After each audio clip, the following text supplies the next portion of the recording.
അതിമനോഹരമായ കുന്നുകളും പുൽമേടുകളും വനങ്ങളുമൊക്കെ നിറഞ്ഞ രാജ്യമാണ് ന്യൂസിലൻഡ്. അതിലുപരി മറ്റ് നിരവധി സവിശേഷതകളും ന്യൂസിലൻഡിനുണ്ട്.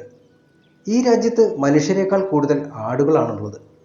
അതായത് ന്യൂസിലൻഡിലെ ഓരോ വ്യക്തിക്കും 5 ആടുകൾ വീതമുണ്ടെന്നാണ് കണക്ക്. എന്നാൽ 1982 കണക്കുമായി താരതമ്യം ചെയ്യുമ്പോൾ മനുഷ്യനും ആടും തമ്മിലുള്ള അനുപാതം നിലവിൽ കുറഞ്ഞിരിക്കുകയാണത്രേ. ഒരാൾക്ക് 22 ആടുകൾ എന്ന 1982 കണക്കിൽ നിന്നും ഇന്ന് 5 ആടുകളായി ചുരുങ്ങി ചെയ്തിട്ടുണ്ട്. എങ്കിലും മനുഷ്യരെക്കാൾ കൂടുതൽ ആടുകളുള്ള രാജ്യം തന്നെയാണെന്നതിൽ തർക്കമില്ല. കന്നുകാലി രോഗമായ മൈക്കോപ്ലാസ്മ പടർന്നു പിടിച്ചതിനെ തുടർന്നുണ്ടായിരുന്നു രാജ്യത്തെ ആടുകളുടെ എണ്ണം കുറഞ്ഞത്. രോഗവ്യാപനത്തെ തുടർന്ന് 52,000-ഓളം ആടുകളെ സർക്കാർ കൊന്നൊടുക്കിയിരുന്നു. മനുഷ്യരെക്കാൾ കൂടുതൽ ആടുകളുള്ളതാണെന്നും രാജ്യത്തെ പ്രധാന തൊഴിൽ ആടുവളർത്തൽ ആണെന്നതിനാലും കമ്പിളി ഉൽപ്പന്നങ്ങളിൽ 4-ാം സ്ഥാനത്തുള്ള രാജ്യമാണ് ന്യൂസിലൻഡ്. ലോകത്തെ ആകെ കമ്പിളിയുടെ 11% ഇവിടെ നിന്ന് ഉൽപ്പാദിക്കപ്പെടുന്നവയാണ്. ഇക്കാര്യത്തിൽ ഒന്നാമത് നിൽക്കുന്ന രാജ്യം ഓസ്ട്രിയയാണ്. 2ഉം 3ഉം സ്ഥാനത്ത് ചൈനയും US-ഉം നിലകൊള്ളുന്നുണ്ട്. 2021 കണക്കനുസരിച്ച് ന്യൂസിലൻഡിലെ സൗത്ത് ഐലൻഡിലാണ് ഏറ്റവും കൂടുതൽ ആടുകളുള്ളത്.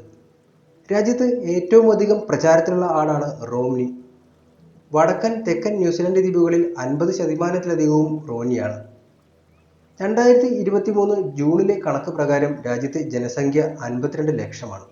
ഇതിൽ തന്നെ 2,40,000-ഓളം പേർ ഇന്ത്യക്കാരുമാണ്.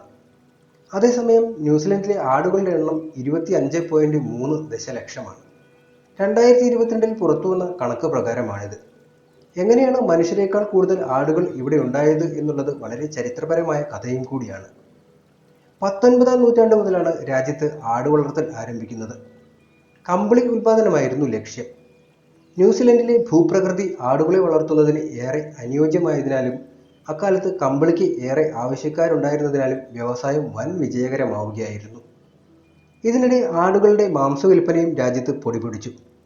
മാംസം ശീതീകരിച്ച് കയറ്റുമതി ചെയ്യാനുള്ള സാങ്കേതികവിദ്യ ന്യൂസിലൻഡ് വികസിപ്പിച്ചെടുത്തതോടെ യൂറോപ്പിലേക്ക് മാംസം ഷിപ്പിംഗ് ചെയ്യുവാനും ഇത് വലിയ രീതിയിൽ വ്യവസായം വർദ്ധിക്കുവാനും സാധിച്ചു.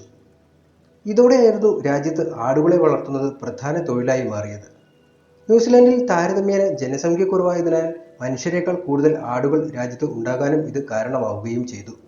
അഴിമതി ഏറ്റവും കുറവുള്ള രാജ്യം, കുറ്റകൃത്യങ്ങൾ കുറവ്, ലോകത്ത് ആദ്യമായി മിനിമം വേതനം നിശ്ചയിച്ചവർ, മനുഷ്യരെക്കാൾ കൂടുതൽ മൃഗങ്ങളാണെങ്കിലും പാമ്പ് എന്നൊരു വർഗമേയില്ല, വൃത്തിയുള്ള അന്തരീക്ഷം, മതസ്വാതന്ത്ര്യം, തുല്യത, മനുഷ്യാവകാശം സംരക്ഷിക്കൽ, എല്ലാത്തിലും മുന്നിൽ. അങ്ങനെ ലോകത്തിന് മാതൃകയാണ് ന്യൂസിലൻഡ് എന്ന കൊച്ചു രാജ്യം. UK-യേക്കാൾ വലിയ രാജ്യം, 2 പ്രധാന ദ്വീപുകളും ഒപ്പം 700-ഓളം ചെറുദ്വീപുകളും അടങ്ങുന്ന ഭൂപ്രദേശം വെച്ച് ലോകത്തെ 6ാമത്തെ വലിയ ദ്വീപ് രാഷ്ട്രമാണ്. എന്നാൽ ജനസംഖ്യ ആകട്ടെ കഷ്ടിച്ച് 51 ലക്ഷം മാത്രമേ ഉള്ളൂ.